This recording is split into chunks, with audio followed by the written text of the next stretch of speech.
Purple hair, I'm feeling sassy. Let's answer your sex questions.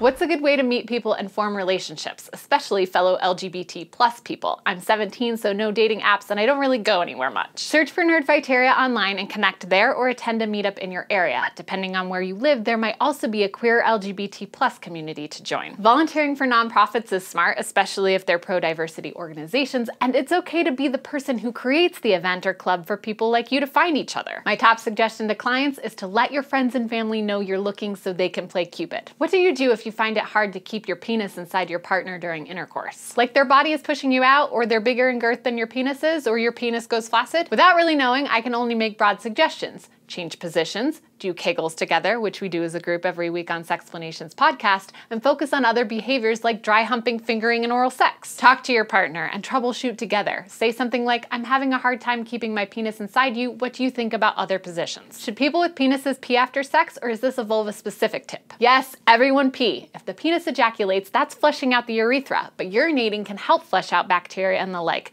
For context, we did a video about postcoital urination reducing the risk of urinary tract infections. I used to use cucumbers on myself, then eat them. Is that weird? I didn't feed them to anyone but myself. Ingesting your own body fluid is taboo. I wanted to do a video with another YouTube channel about men trying their own semen for the first time, and we could not find anyone to participate. Even the most sex-positive guys I know were like, but then I'd only be known for being the guy who ate my own jizz. That being said, putting your own semen, vaginal fluid, blood, feces, urine, etc. into your mouth is unlikely to cause harm. If they have bacteria and whatnot in them, it's from your body, so you have them already. Are there any dangerous sex positions? All positions can be dangerous if you don't have the trust, strength, balance, coordination, and/or anatomy to perform them. For example, missionary style, the most vanilla position. If I don't trust my partner to wait until my vagina has tented, or if he doesn't have the strength and balance to hold himself up, or the coordination to not thrust his head into my face, his anatomy could injure my cervix. Possible sex act diversity for a pre-non-op trans woman and a cis man? This video on 150 sex acts, and this video about trans sex specifically, which I've linked in the description. My first and only partner used me for non-consensual sex, and now I feel guilty, dirty, and unworthy of anyone else. How do I move on? I have videos for you too.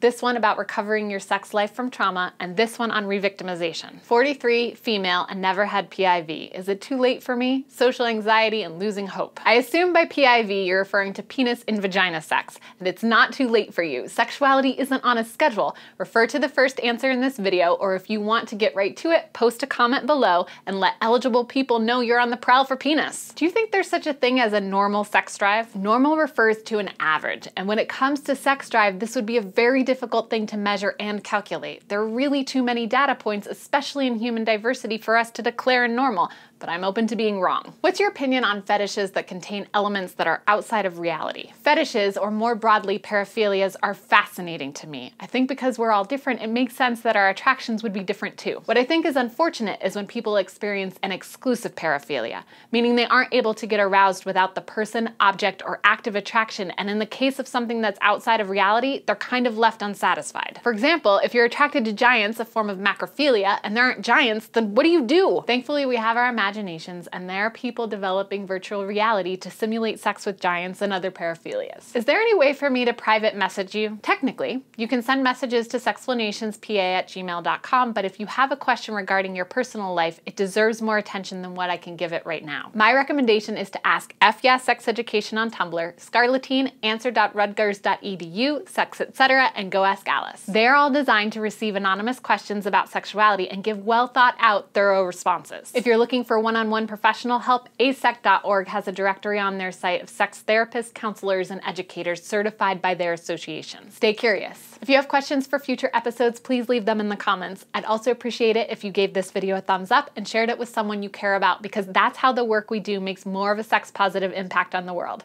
Thanks.